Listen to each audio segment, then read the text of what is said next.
Bonjour à toutes et à tous. J'ai imaginé pendant le confinement une série de 5 webinaires qui vont traiter du sujet du déconfinement, aussi du confinement bien entendu, mais de toutes ces étapes qui sont essentielles pour les entreprises. Ces sujets ont été traités dans une approche résolument humaine. Hier, nous parlions avec notre ergonome et notre consultante RSE de l'importance de la construction et de la mise à jour du DERP. Tout ça, ce sont des étapes réglementées, obligatoires, techniques. Mais à partir d'aujourd'hui, et pour les 4 webinaires qui vont se succéder, nous allons aborder les sujets humains qui nous sont chers. Procap est une société tournée vers l'humain au travail. Donc aujourd'hui, nous allons aider les DRH parce que ce sont les premiers qui sont aujourd'hui sur ce travail-là, l'humain. Et donc, c'est notre soutien que nous allons leur apporter au travers de ces 4 derniers webinaires. Les DRH sont dorénavant sur le devant de la scène et pour un long moment. Je vais donc donner la parole à une personne qui va beaucoup les aider, notre psychologue du travail, Laurence. À toi, Laurence. Bonjour à tous.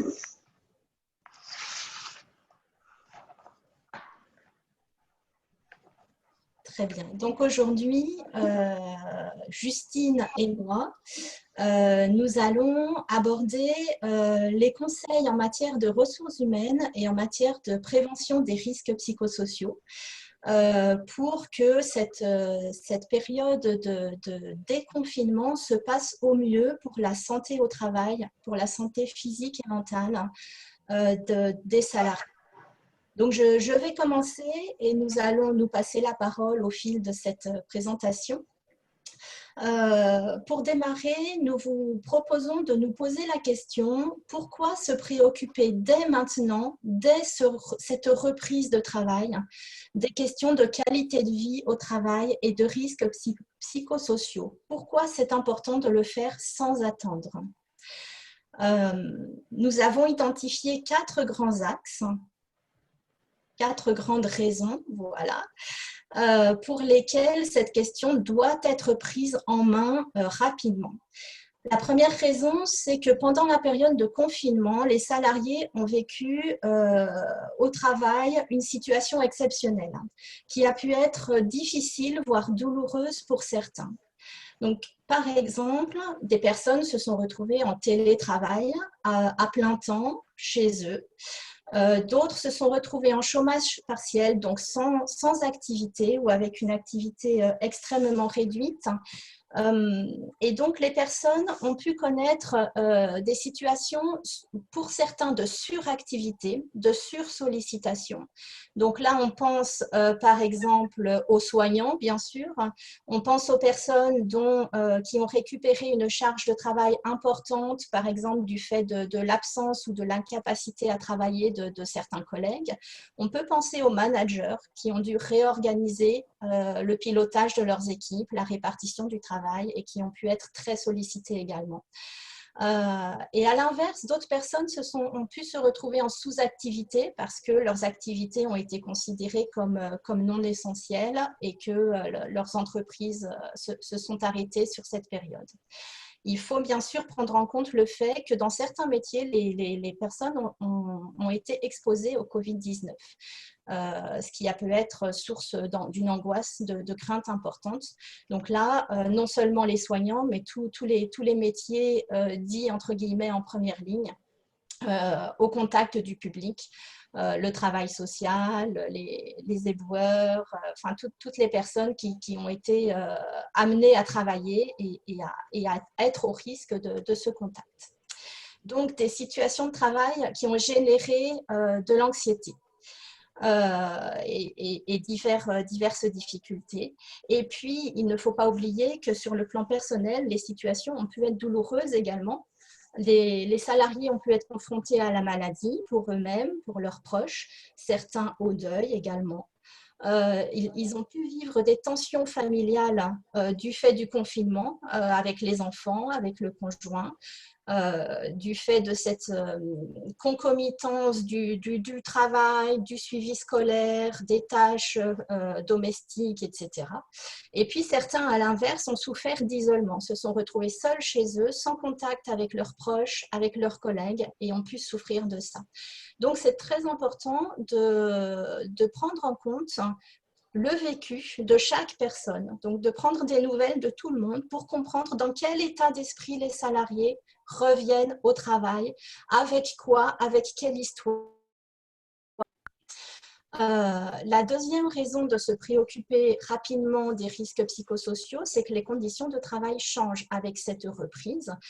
Bien entendu, avec toutes les précautions d'ordre sanitaire qui doivent être mises en place sur les lieux de travail, qui peuvent notamment induire des effectifs réduits pour que les personnes se possible, ou du fait des personnes qui seraient encore absentes aujourd'hui, qui peuvent induire des modifications d'horaires, même chose, donc des horaires plus décalés ou voire élargis à certains endroits, des objectifs qui changent. Voilà, on n'a pas les mêmes objectifs ces jours-ci que ceux qui étaient en vigueur avant le confinement, donc ça peut être une pression différente sur les personnes. La charge de travail peut être impactée aussi. Plus de travail à récupérer ou un report de charge parce que des collègues ne sont pas là, etc. Donc, autant de difficultés potentielles qu'il faut identifier et prendre en compte pour accompagner au mieux, pour expliquer, accompagner, détecter les difficultés que ça pose et y apporter des réponses rapides. Par ailleurs, les collectifs de travail, les équipes et les relations de travail ont été déstabilisés par cette période.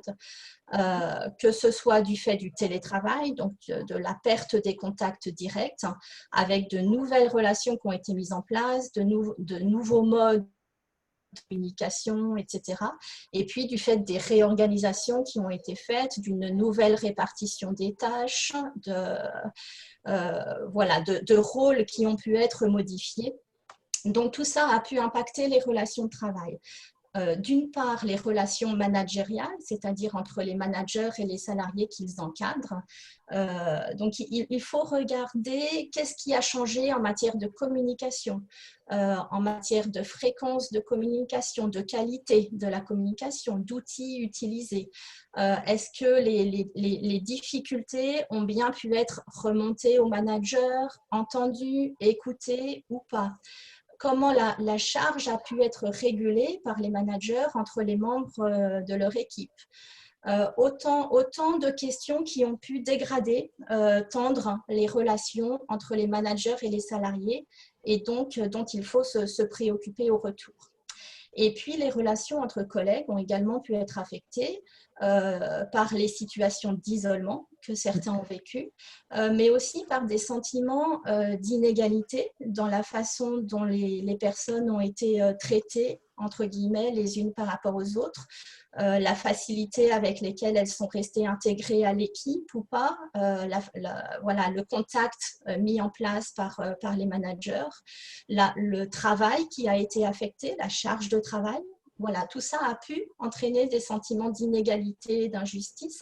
Et puis, ce qu'on a vu aussi, c'est pour certains des sentiments de culpabilité, en particulier pour les personnes qui ont dû se mettre en retrait du travail, soit parce qu'elles étaient en arrêt maladie elles-mêmes, soit parce qu'elles devaient garder leurs enfants, et qui du coup se sont retrouvées avec une mauvaise conscience de ne pas être au front, entre guillemets, avec leurs collègues et de ne pas assurer leur part de travail. Ça, on l'a vu beaucoup chez les soignants.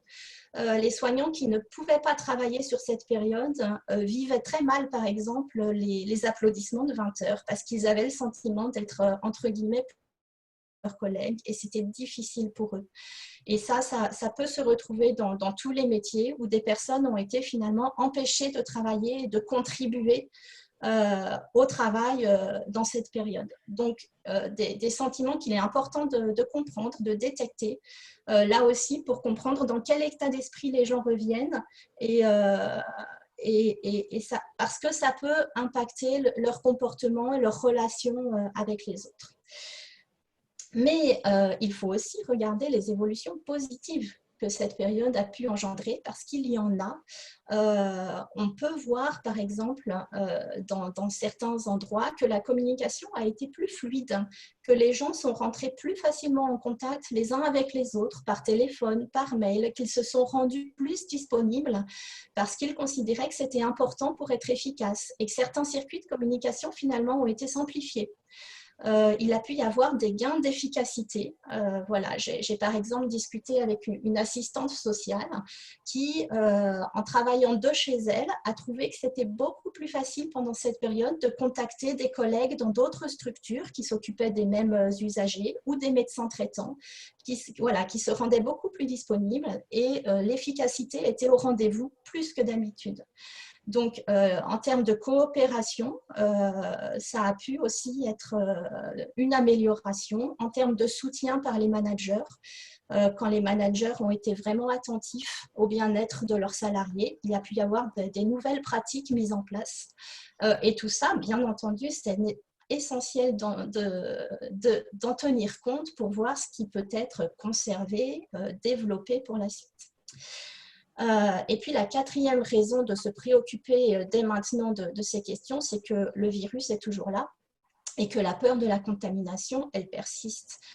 Et que cette inquiétude d'être contaminée, elle peut avoir un impact sur les comportements des personnes, elle peut générer des tensions entre collègues, par exemple quand on considère que les collègues n'appliquent pas suffisamment les gestes barrières. Donc là, il y a une nécessité d'ouvrir le dialogue aussi sur ce plan pour rassurer les salariés. Voilà.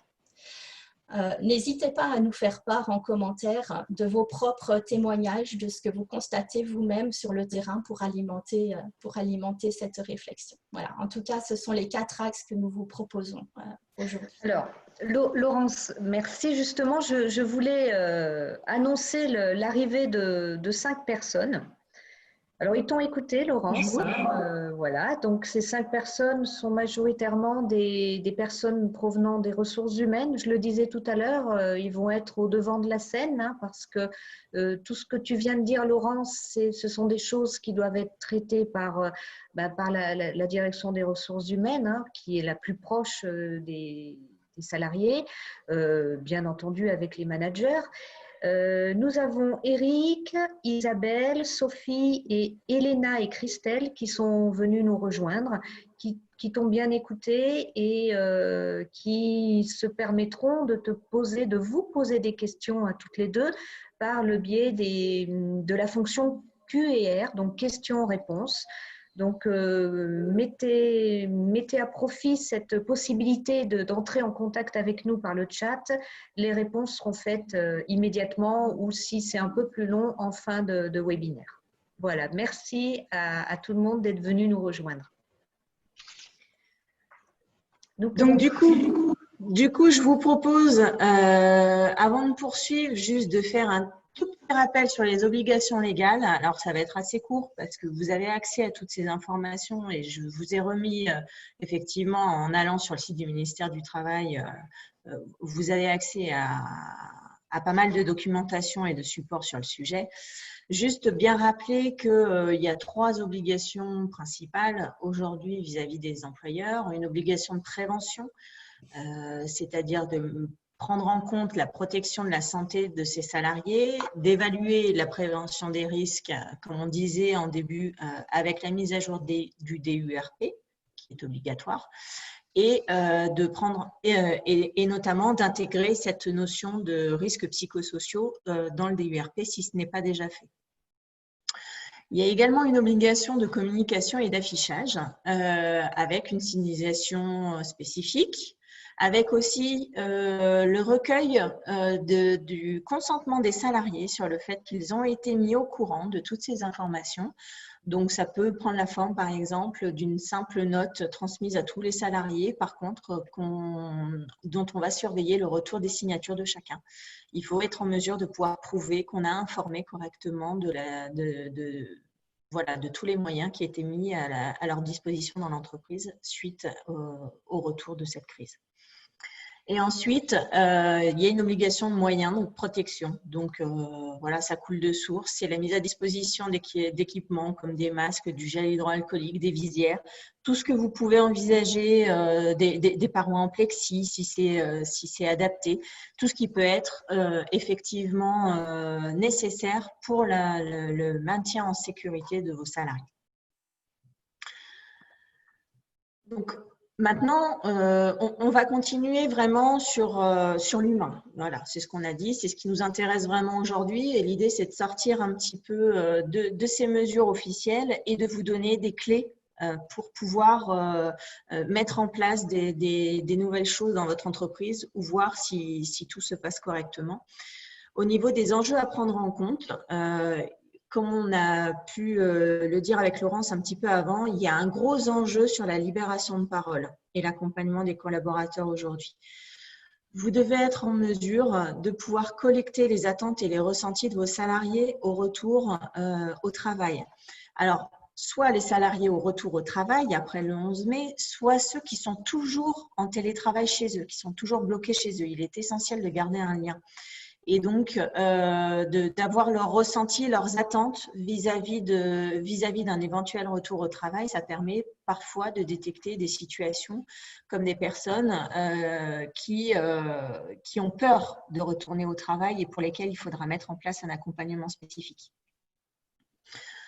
Donc tout ça, ça peut se faire via, c'est le manager qui est en première ligne, ça peut se faire via des outils digitaux aujourd'hui, comme par exemple des baromètres sociaux avec des petits questionnaires, des choses très simples, très ludiques qui sont, il suffit de les mettre en place, de les réfléchir au départ et ensuite c'est des choses qui vous permettent d'avoir une remontée de données assez intéressante au fur et à mesure et c'est des choses qui peuvent être pérennisées sur le temps, ce qui vous permet d'avoir de pouvoir prendre le pouls de votre entreprise en fait. Et donc ça, c'est des choses sur lesquelles voilà, on est en mesure de vous accompagner et surtout restez pas seul face à ça. Il y a ensuite un enjeu de favoriser les temps de partage. Comme on l'a dit, le fait que tout le monde soit confiné chez lui a forcément distendu les liens qui étaient en cours. Le café du lundi matin, forcément, c'est plus la même chose. Alors même si on a essayé de recréer ces moments de convivialité avec les apéros Skype, voilà, le café via la visio, etc. C'est quand même pas tout à fait la même chose. Et donc, c'est tout un mode de convivialité à réinventer. Donc là, il faut être innovant, il faut pas hésiter à sortir des sentiers battus, il faut poser la question aussi à vos salariés de ce qu'ils auraient envie pour essayer de réfléchir avec eux à des nouveaux moments. Après, voilà, une fois retour en entreprise, il sera important également de reprendre un petit peu le système des réunions qu'on pouvait faire avant et voire parfois, ça peut arriver, les gens qui sont un peu réfractaires, vous serez peut-être amenés parfois à leur forcer un petit peu la main, mais en les accompagnant toujours, en essayant de comprendre pourquoi ils sont réfractaires à tout ça et en les rassurant. Et il va falloir, en fait, il faut faire entre guillemets le deuil de ce qu'on a connu avant et comprendre qu'on est rentré dans une période hybride et que c'est tout un mode de fonctionnement au travail à réinventer. C'est ça vraiment le message important à retenir. Comme disait Laurence tout à l'heure, il faut savoir détecter les situations complexes et accompagner les managers dans la gestion de ces situations. Donc, ça passe par la formation de manager, ça passe par de l'accompagnement psychologique, ça peut passer par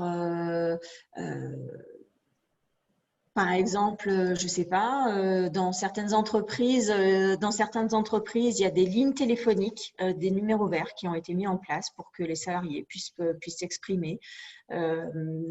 Voilà, savoir tout ce qui peut vous permettre de détecter d'éventuelles complications dans les comportements. Et bien sûr, il faut organiser cette veille. Et cette détection, alors ça c'est pareil, il y a des petits outils aujourd'hui qui existent, comme par exemple la météo des émotions. C'est des choses toutes bêtes. Tous les jours, les salariés sont invités à mettre en place, à dire dans quel état d'esprit ils se trouvent. Et c'est un bon indicateur aussi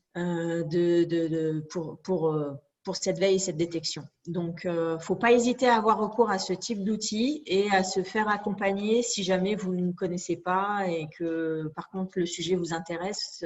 N'hésitez pas à revenir vers Catherine Procap et vers nous et à ce moment-là, on sera en mesure de vous accompagner là-dessus.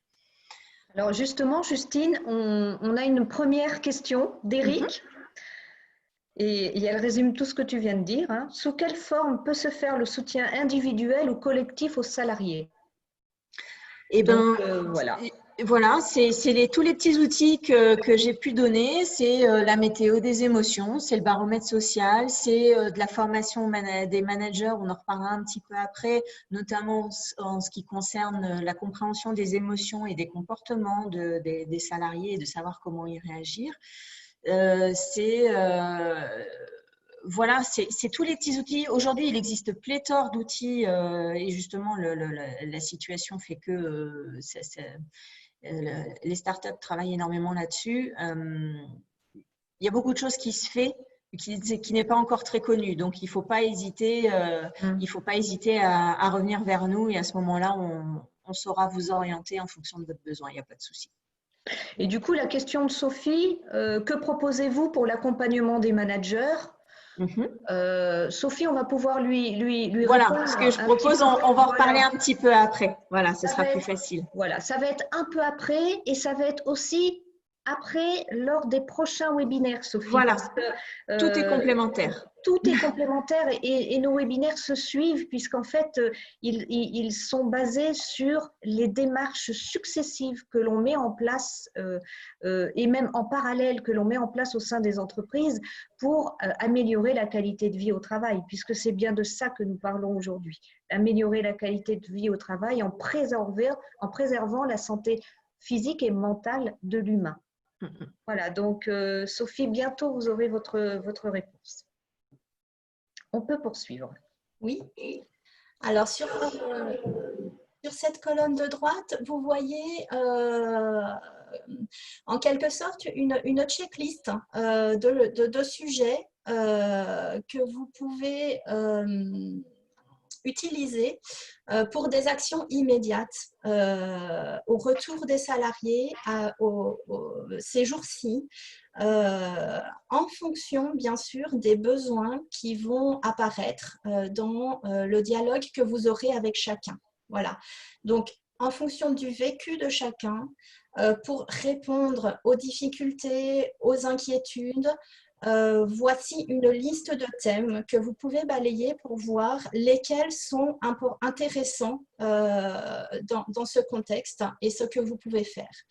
Donc, le renforcement de l'accompagnement par le manager, je pense que dans 100% des cas, c'est un levier à mettre en œuvre très rapidement. La présence des managers auprès de leurs équipes est absolument nécessaire pour accompagner les salariés et pour leur apporter des réponses voilà, à leurs questions, à leurs inquiétudes, aux difficultés qu'ils vont rencontrer au jour le jour dans ces nouvelles conditions de travail. Donc, ce qui sous-tend évidemment l'accompagnement du manager lui-même, dont on va parler un petit peu en fil rouge tout au long de cette présentation de toute façon. L'autonomie est un sujet important aussi. Avec le télétravail, les personnes ont pu soit perdre en autonomie par des contrôles accrus de leur temps de travail, de ce qu'ils réalisaient, etc., avec un reporting plus important que d'habitude. Enfin voilà, différentes pratiques ont pu se mettre en place. Et inversement, des personnes isolées ont pu se retrouver trop autonomes. Voilà, il ne faut pas confondre autonomie et abandon. Donc, le niveau d'autonomie est quelque chose à regarder de près pour savoir quel est le bon niveau à adopter en fonction du vécu de chacun. Voilà. La charge de travail, bien entendu, doit être regardée, réévaluée au regard de ce qu'il y a à faire aujourd'hui et comment les gens le font, dans quelles conditions ils travaillent. Donc, qu'est-ce que ça représente en termes de quantité de travail, en termes de charge cognitive, c'est-à-dire quelle complexité du travail. Est-ce qu'il y a beaucoup de choses à faire en même temps, à penser en même temps, est-ce qu'on est souvent interrompu, etc. Et puis la charge, elle est aussi subjective, émotionnelle, c'est-à-dire comment les gens la vivent, cette charge de travail. Est-ce qu'ils se sentent submergés? Est-ce que non, ils ont l'impression de maîtriser ou pas? Donc toutes ces composantes, c'est important de pouvoir les évaluer, les mesurer pour adapter la charge et ce qu'on demande aux personnes. Les objectifs demandent à être clarifiés parce qu'ils ne sont plus les mêmes et ça doit être expliqué, ça doit être partagé pour que les personnes sachent ce qu'on attend d'elles aujourd'hui, et où on va et comment on y va. Les horaires peuvent être un sujet à regarder, bien sûr, pour s'adapter aux contraintes, à la fois de l'entreprise, du service, mais aussi les contraintes personnelles pour les personnes dont les enfants n'ont pas encore pu retourner à l'école, par exemple. Donc, autre sujet à prendre en compte. La proportion entre télétravail et présence sur site doit être étudiée aussi. Le retour la transition va être progressive et il est important d'en parler avec les personnes concernées, voilà, pour voir qu'est-ce qui peut et doit être fait en télétravail, sachant que c'est la modalité privilégiée encore du fait des risques de contamination. Et en revanche, quelles sont les raisons pour lesquelles il faut revenir sur site et dans quelles conditions et comment on concilie tout ça.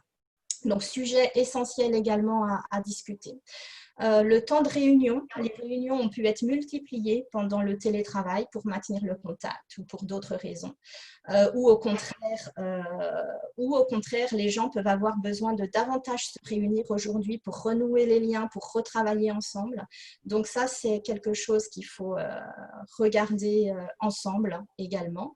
La reconnaissance est un sujet majeur. C'est très, très important de l'exprimer aux salariés, de reconnaître l'adaptabilité dont ils ont fait preuve, de reconnaître les efforts qu'ils ont réalisés pour que le travail se fasse, de reconnaître voilà, les capacités d'innovation dont ils ont pu faire preuve pour trouver une nouvelle organisation, de nouvelles pratiques de travail, comment ils ont su concilier leur vie professionnelle et leur vie personnelle pendant le confinement. Donc ça, c'est essentiel de le reconnaître. Et puis, organiser un soutien individuel ou collectif là où il y a mal-être, souffrance au travail, être présent, répondre à ça. Donc, c'est ce qu'on a dit tout à l'heure. Voilà, proposer diverses modalités de soutien. Soit par des entretiens, soit par des groupes de travail, du débriefing, voilà. Et en tout cas, par une présence du management, des RH auprès des personnes. Et puis, ne pas oublier l'importance de la communication dans cette période pour donner de la visibilité aux personnes sur ce qu'on met en place, pourquoi, comment, à quoi on est en train de réfléchir pour la suite, les actions qu'on envisage et les faire contribuer à cette réflexion. Voilà. Les salariés sont ceux qui connaissent le mieux le travail puisque ce sont eux qui le font. Ils connaissent les contraintes, ils savent de quoi ils ont besoin pour bien faire leur travail. Donc, c'est essentiel de les impliquer dans cette réflexion et d'ouvrir vraiment le dialogue sur toutes les questions d'organisation du travail. Et le dialogue social doit absolument être pris en compte également.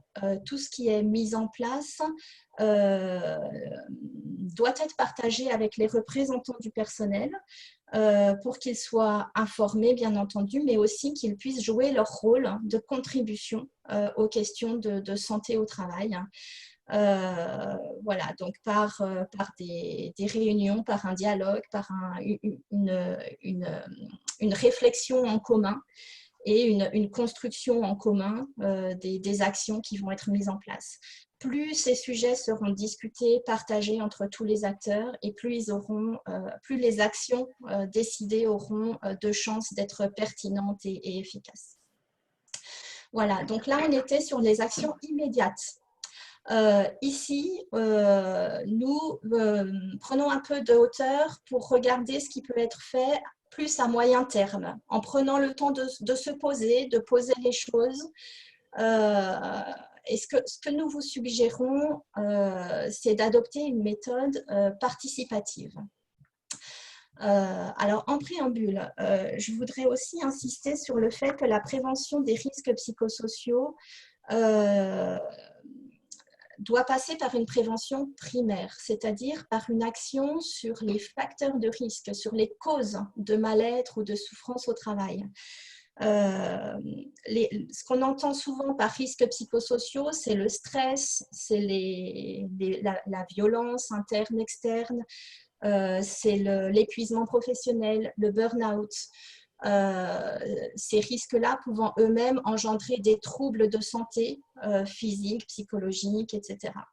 Mais à l'origine de ces risques, il y a des facteurs de risque qui sont dans le travail en lui-même, qui sont issus des conditions de travail, de son organisation, de la façon dont se déroule le travail. Et c'est bien sur ces facteurs de risque qu'il faut agir si on veut supprimer dans l'idéal et sinon réduire les risques. Ces facteurs de risque qui sont étudiés depuis longtemps. Il y a notamment une grille de lecture intéressante qui distingue 6 familles de facteurs qui a été proposée en 2011 par le Collège d'experts sur les risques psychosociaux. Qui est très connu et très utilisé aujourd'hui. Et donc, sur cette diapo, ça correspond aux 6 cadres en bleu que vous avez à gauche et à droite. Donc, pour rappel, ces 6 familles, ce sont les exigences du travail en lui-même, son contenu, sa complexité, le rythme de travail, etc. Ce sont les exigences émotionnelles au travail, ce sont l'autonomie dont disposent les personnes, ce sont les rapports sociaux, c'est-à-dire les relations professionnelles au travail avec la hiérarchie, les collègues, les personnes encadrées, mais aussi avec les clients, les usagers, etc. La 5e famille, c'est tout ce qui a rapport à l'éthique, au conflit de valeurs. Et enfin, la dernière, c'est l'insécurité de la situation de travail. Voilà. Donc, on vous propose cette grille de lecture ici. Elle permet, son intérêt, c'est surtout de prendre en compte l'aspect multidimensionnel des facteurs de risque et de balayer de façon large tout ce qui peut venir impacter le vécu des personnes au travail. Donc, une méthode participative, non, reviens. On était toujours là. Le mot participatif est très important. Plus on associera tous les acteurs à cette démarche et plus elle sera adaptée aux besoins. Donc, elle doit commencer par un état des lieux, on l'a déjà dit, qui doit tenir compte évidemment de l'organisation où on se trouve, la nature de l'activité, comment on est organisé et du contexte général. Et qui doit associer donc les différents acteurs, direction, managers, salariés, les ressources humaines évidemment, les représentants du personnel et les autres acteurs de la santé sécurité au travail, comme la médecine du travail, le préventeur, etc. Voilà. Donc un état des lieux où tous ces acteurs peuvent apporter leur point de vue et qui donnera lieu à la co-construction, donc une construction conjointe d'un plan d'action par rapport aux besoins qui auront été identifiés. sachant qu'on peut imaginer des expérimentations, que tout ne sera pas parfait tout de suite, mais qu'on peut tester des choses sur un service, sur une équipe, sur un métier, pour voir ensuite, en faisant le bilan, ce qui peut être généralisé ailleurs. Et il ne faut pas oublier le suivi par la suite pour voir toujours avec les différents acteurs ce qu'on a fait, ce qui a fonctionné, ce qui n'a pas fonctionné, ce qu'il faudrait faire autrement, etc. Tu peux juste revenir Ah oui, ça passe tout seul. Ça fait tout seul. Voilà, donc rapidement, on ne va pas détailler parce que l'heure tourne, mais vous voyez autour, donc à gauche et à droite, qu'on va pouvoir mettre en place des actions sur la charge de travail, sur la redéfinition des objectifs, sur les changements actuels, les changements qui vont devoir être faits dans les semaines qui viennent et comment les accompagner auprès des salariés. On va pouvoir travailler sur les difficultés émotionnelles en trouvant quel est le soutien le plus adapté à ce que vivent les personnes. Il sera utile d'ouvrir la discussion sur les critères, les nouveaux critères de qualité du travail, de performance, qu'est-ce qu'on recherche, et de santé au travail. Comment les concilier ? Donc là, la question n'est pas évidente et demande vraiment une ouverture du dialogue et de la réflexion sur voilà, qu'est-ce qu'on privilégie, à quoi on renonce, comment on concilie tout ça. Ce qui est en lien avec les conflits de valeurs. Hein. Souvent, les conflits de valeurs, ça va être par exemple entre la sécurité, la performance et puis voilà, la qualité du travail. C'est assez classique. Donc, ouvrir le dialogue sur ces questions. En haut à droite, on aborde les rapports sociaux, donc identifier les tensions qui peuvent exister, comprendre pourquoi et où agir. Renforcer la coopération, trouver par quels outils reconstruire ou construire la coopération aujourd'hui. Et bien sûr, aider les managers à jouer pleinement leur rôle auprès de leurs équipes, rôle de soutien, de hiérarchisation des priorités, de répartition du travail, etc. La question des compétences méritera d'être regardée parce que de nouvelles compétences ont pu apparaître pendant cette période. Innovation, organisation, maîtrise des outils, travail à distance, etc. Et d'autres ont pu manquer et donc sont identifiés comme à développer avec des actions de formation, de tutorat peut-être à mettre en place. Et comme on l'a dit tout à l'heure, les niveaux d'autonomie seront à ajuster. Et puis enfin, il est nécessaire de donner le plus de visibilité possible aux salariés sur l'avenir proche, dans les semaines, les mois qui viennent. Voilà, que devient l'entreprise, que devient le travail, quelle visibilité on a, laquelle on n'a pas aussi, hein, partager aussi le manque de visibilité pour que les gens se sentent partie prenante finalement de la vie de leur entreprise et se sentent considérés par ce souci de les tenir informés. Merci Laurence. Donc, du coup, on parlait tout à l'heure de l'importance d'accompagner les managers et je vous parlais d'une notion, c'était la gestion des émotions. Et je voulais faire, moi, un petit focus sur l'intelligence émotionnelle, qui est un des piliers du leadership managérial et dans lequel il faut bien prendre en compte deux notions qui sont indissociables. L'intelligence émotionnelle, c'est d'abord la capacité à déceler en soi-même ses émotions de base, à comprendre ses émotions, à savoir les maîtriser et savoir s'en servir. Mais c'est aussi savoir déceler les émotions chez les autres et comprendre les émotions des autres et comprendre comment s'en servir et comment réagir vis-à-vis de ces émotions. Donc ça, c'est important de le souligner parce que souvent, on croit souvent on prend en compte seulement une des deux notions. Et on se dit, voilà, je vais travailler l'intelligence émotionnelle, je vais faire au manager une formation sur comprendre l'intelligence émotionnelle, comprendre comment fonctionnent ses salariés. Oui, mais si le manager lui-même ne comprend pas comment il fonctionne lui en propre, le travail ne sera pas efficace. Donc, c'est important de travailler les deux. Donc, ça veut dire quoi? Ça veut dire se faire accompagner par un coaching, faire une formation, par exemple, sur l'intelligence émotionnelle ou sur la communication interpersonnelle aussi. Ça permet de détecter les types de personnalités et encore une fois, savoir comment s'y adapter.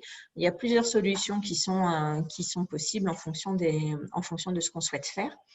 Et surtout, voilà, il faut bien comprendre que ça concerne aussi bien les managers que les collaborateurs. Donc, une formation pour les salariés sur l'intelligence émotionnelle, à mon avis, serait une bonne chose à préconiser, surtout suite à cette crise où on a dit qu'il y a pu y avoir des émotions négatives qui sont ressorties pour les différentes raisons qu'on a évoquées. Mais voilà, le fait de savoir détecter en soi, je réagis comme ça, c'est pour telle raison et je devrais peut-être pas, mais peut-être et les autres fonctionnent aussi comme moi et une meilleure compréhension en tout cas de cette gestion-là permettra d'améliorer le travail d'équipe, le collaboratif et la manière de travailler. Alors, c'est très important ce que tu dis, Justine. Ça va être l'objet de notre 4e webinaire, l'avant-dernier donc, où là, on va vraiment travailler sur les émotions. Ça, c'est le spectre de l'émotion. Bon, moi, c'est mon sujet primordial, hein, l'intelligence émotionnelle. L'intelligence émotionnelle dans le management, c'est encore autre chose. C'est vraiment ce que tu as dit. Chaque manager n'a peut-être pas cette empathie que l'on a, nous, les gens du métier des ressources humaines, ou les gens de l'humain, ou les gens du métier du coaching, mais ça peut s'acquérir. Et ce sont bien des formations que nous avons, nous, mis en place pour aider les managers à acquérir cette intelligence émotionnelle dans leur métier de tous les jours de manager. Donc, bien entendu, ceux qui l'ont de façon innée, il va falloir après la catalyser. Mais ceux qui ne l'ont pas, cette intelligence émotionnelle, ceux qui ne sont pas doués d'empathie, vont pouvoir avoir des bases très importantes lors de nos formations, parce que ces formations-là sont vraiment basées sur la compréhension de soi et l'émergence et la manipulation de nos émotions. C'est difficile à dire, mais c'est ça. On manipule nos émotions pour faire en sorte de faire ressortir, émerger les émotions des autres. Donc, ce sont des sujets très importants pour les managers. Ça peut faire partie des formations qu'ils auront à avoir dans les jours, voire les mois qui suivent. Voilà. Donc ça, c'était le petit focus important sur le sujet. Si on revient à nos enjeux humains à prendre en compte, on a quelque chose qui pour moi est essentiel à la retour de cette crise, c'est savoir collaborer à une organisation plus résiliente, c'est-à-dire savoir tirer le positif de ce qui s'est passé et pouvoir mettre en place une organisation qui sera plus efficace. Ça passe par faire un audit. Moi, j'appelle ça un audit de gestion de crise, hein, c'est clairement ça.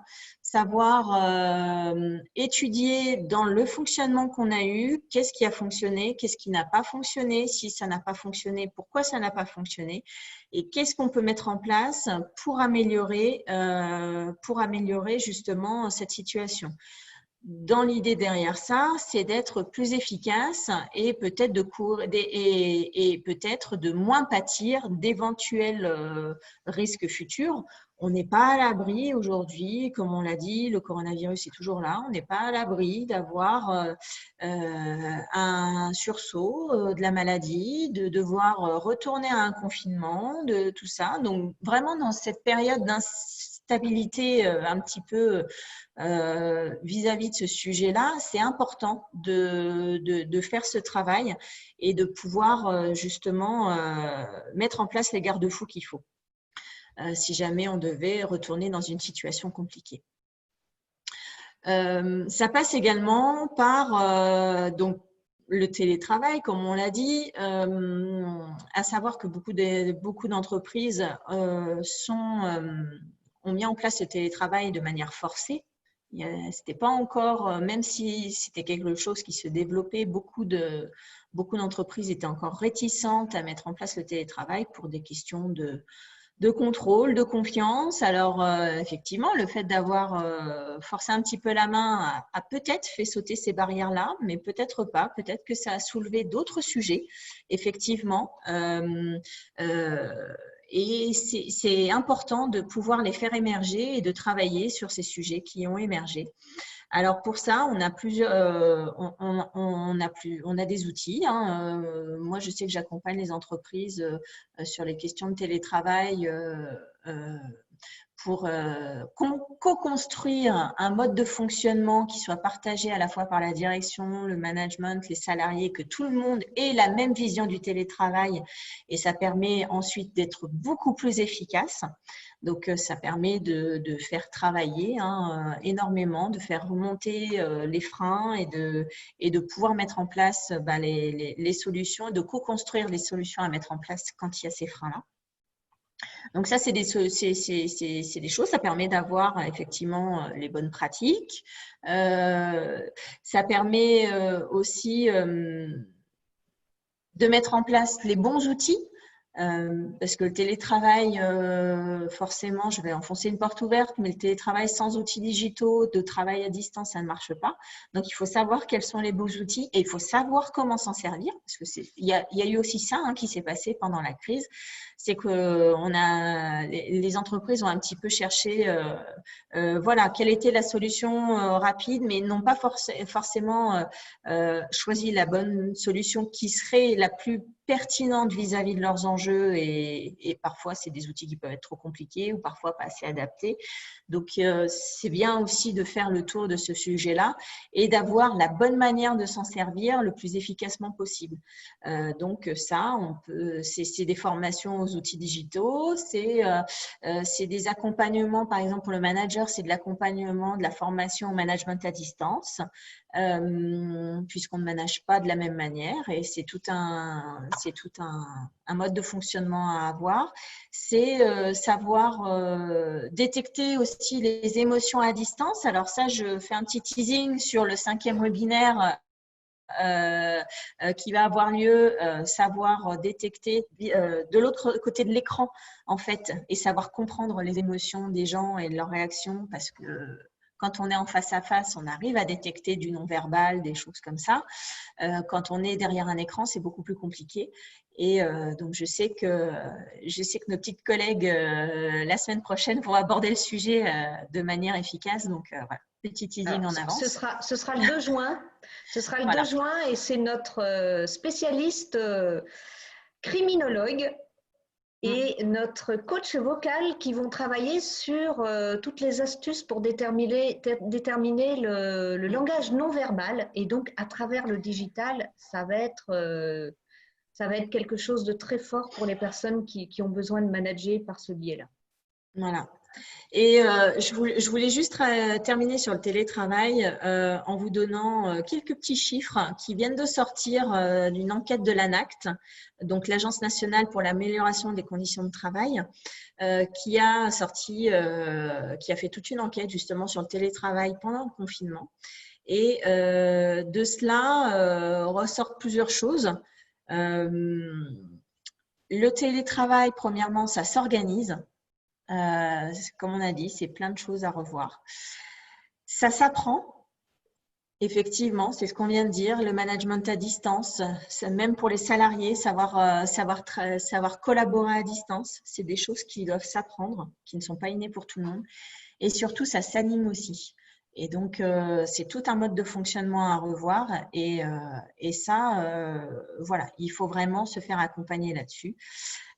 Il faut que les managers soient soutenus justement sur le management à distance. Il y a un chiffre qui sort, à peu près 50% des personnes interrogées sur cette enquête se disent plus fatiguées et moins efficaces durant cette période de télétravail à cause de tout ce qui a pu polluer autour et des modes qui n'étaient pas si… Donc, comme quoi, c'est une solution, oui, mais c'est une solution à mettre en place dans les bonnes conditions si on veut que ce soit efficace et que ça ait le moins d'impact possible sur la santé des salariés.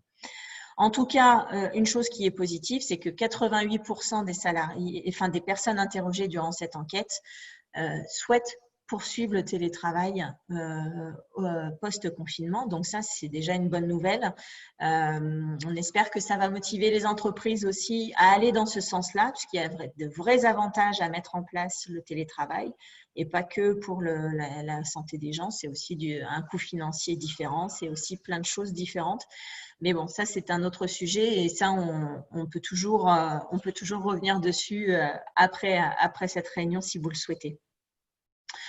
Par rapport donc à la collaboration, c'est aussi savoir former les personnes aux méthodes de travail collaboratives. Comme on l'a dit, c'est pas inné pour tout le monde de savoir collaborer, c'est des choses à comprendre, c'est une intelligence à avoir. Et aujourd'hui, il existe des solutions. Nous, on propose des solutions de formation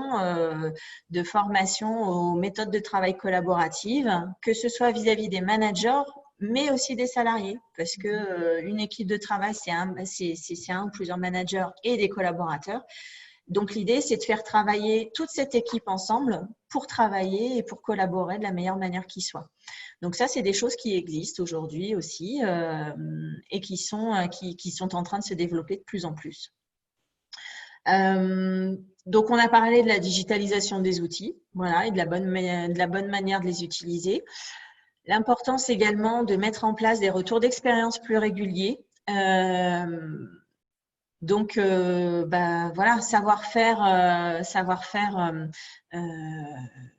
une réunion. Et là, je pense que c'est indispensable au retour du confinement, de savoir se poser, de prendre le temps, même si on est tout à fait conscient qu'il y a quand même une urgence à redémarrer l'activité économique, etc. L'une des urgences aussi, c'est de savoir faire le bilan de cette situation et de mettre en place voilà, les garde-fous et les accompagnements qui seront nécessaires, parce que forcément, il y aura des choses à mettre en place et des choses qui auront dysfonctionné et qui sera important de pouvoir gérer. Donc, ça va se faire via des réunions, pareil, des petits outils, des petites box, par exemple. Moi, je connais, je peux préconiser des petites box sous forme de jeu pour faire un atelier de 2 heures avec ses salariés, avec son équipe, et pour justement pouvoir déminer cette situation de confinement qui a été fait spécifiquement pour ce sujet-là. Donc ça, c'est des choses pareilles. Si ça vous intéresse, on peut vous recommander ces outils. Et donc, suite à ce retour d'expérience, savoir stimuler l'innovation dans les méthodes de travail. Forcément, il y a énormément de salariés aujourd'hui qui sont en demande de pouvoir s'exprimer, de pouvoir avoir leur mot à dire sur leur manière de travailler, sur leur mode de travail. Ils ont des idées, comme on l'a dit, comme l'a très bien dit Laurence, ils savent ce dont ils ont besoin pour travailler, ils savent comment faire pour optimiser parfois ce qu'ils ont à faire. Donc, c'est bien aussi de leur donner la parole à un moment donné et de leur donner la possibilité de pouvoir mettre en place une organisation plus résiliente, justement.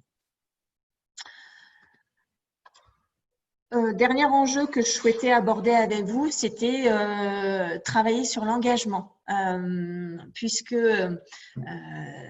comme on l'a dit, à cause du travail à distance, les liens parfois se sont un peu distendus et donc il est nécessaire de remotiver tout le monde et de retrouver un mode de fonctionnement qui engage les collaborateurs et l'ensemble de la société dans un fonctionnement qui soit efficace. Ça va passer par exemple par l'écriture d'une charte qui va au-delà du règlement intérieur avec les bonnes pratiques de travail qui seront partagées par tous, toutes les choses qu'on aura pu mettre en place suite au confinement et qu'on va souhaiter pérenniser et vraiment s'appuyer sur ces méthodes-là pour justement continuer à travailler et à être efficace et à engager ses salariés. Comme l'a dit Laurence tout à l'heure, parfois on a des petites situations de démotivation pour X raisons, des gens qui seront fatigués, d'autres qui n'auront plus de travail. Enfin voilà, il y a forcément forcément une notion d'engagement à retrouver. Et donc, pour ça, il va falloir que les RH, on l'a dit aujourd'hui, ont un rôle central, mais encore plus, en prennent encore plus conscience. Effectivement, ils ont un rôle stratégique vraiment pour animer, porter cette vision de l'humain auprès de la direction du management. Et c'est vraiment à elles d'impulser ces nouveaux modes de travail et ces nouveaux modes de pensée. Vraiment, il faut aller dans cette vision que l'humain aujourd'hui est primordial vis-à-vis du travail en général. Et pour finir, Laurence en parlait tout à l'heure, répondre à la quête de sens et de reconnaissance des collaborateurs, surtout ceux qui ont été en première ligne. Effectivement, des populations qui pouvaient être un peu mal aimées ou sous-estimées, ou voilà, on peut mettre le qualificatif qu'on veut derrière. Et ben aujourd'hui, si elles n'avaient pas été là, ça n'aurait pas fonctionné. Et tous autant que nous sommes de chez nous, voilà, on n'aurait pas pu affronter cette situation. Donc c'est primordial de reconnaître leur implication. Et voilà, il va falloir inventer des modes de reconnaissance. Pas seulement du financier, même si ça en fait partie, effectivement, mais selon les situations économiques des sociétés, c'est peut-être pas forcément la manière la plus simple, mais il y a d'autres choses. Il y a d'autres choses. Un merci, une mise en avant, voilà, il y a plein de choses à imaginer. Le tout, c'est vraiment d'en prendre conscience et d'aller sur ce terrain-là également. Alors, je vous propose, mesdames, de commencer à conclure. Voilà, tout à fait. Voilà, on en était à la dernière slide. Voilà. On en était à la dernière slide, c'était parfait. Donc, du coup, voilà, ne pas oublier que toutes les actions qu'on a pu aujourd'hui évoquer avec vous contribuent à votre marque employeur. Et ça, c'est aussi une notion qui est importante à prendre en compte au retour du confinement. Ça vous permet de retrouver la performance, d'améliorer votre image, d'être attractif en termes de recrutement, de fidéliser et d'engager vos collaborateurs. Donc ça, c'est des notions qui sont primordiales. Et le fait de travailler sur tous les sujets, de reprendre en compte l'humain et de mettre en place des choses, voilà, contribue à la bonne image de votre entreprise et faciliteront par la suite de futurs recrutements ou l'engagement de vos salariés. Donc, c'est quelque chose qui est essentiel. Merci Justine. Est-ce que tu veux juste rajouter quelque chose, Laurence, ou est-ce que je peux te poser une question? Pose-moi une question, Catherine. Alors, il y a Elena qui te pose une dernière question. Elle est orientée vers toi. Y a-t-il des risques à prolonger le télétravail? Tout dépend dans quelles conditions on le prolonge. Donc, je rebondis sur ce qu'a dit Justine. Les risques du télétravail, on les connaît, ils ont été bien identifiés. Donc, c'est l'isolement, c'est la surcharge, c'est la difficulté à concilier, à mettre une limite entre son temps de travail et son temps et sa vie personnelle, donc un risque d'envahissement. Donc, le risque existe. Par contre, il peut être fortement réduit si on met en place les conditions d'un télétravail maîtrisé en termes d'outils, de temps de travail, de charge de travail, etc. Et c'est évidemment le télétravail bénéfique pour éviter les temps de transport, pour éviter les risques de contamination dans le contexte actuel. Très bien, merci beaucoup Laurence. Ben, voilà, on va donner le signal de la fin pour ce webinaire. J'espère que vous avez toutes et tous eu des conseils, des astuces, des éléments pour réfléchir, des orientations, des grandes lignes en tout cas, et surtout que vous avez vraiment compris que les fonctions ressources humaines vont être vraiment mises en avant ces prochaines semaines. On est là pour vous aider, pour vous soutenir, mais même moralement.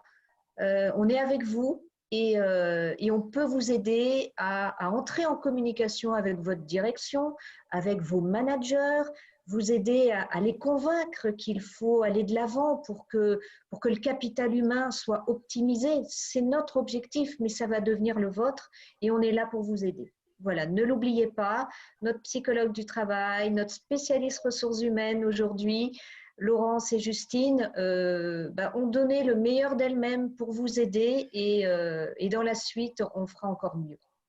Voilà, n'hésitez pas à nous contacter et on sera là avec vous. À très bientôt sur les prochains webinaires. Au revoir. Merci, au revoir. Au revoir.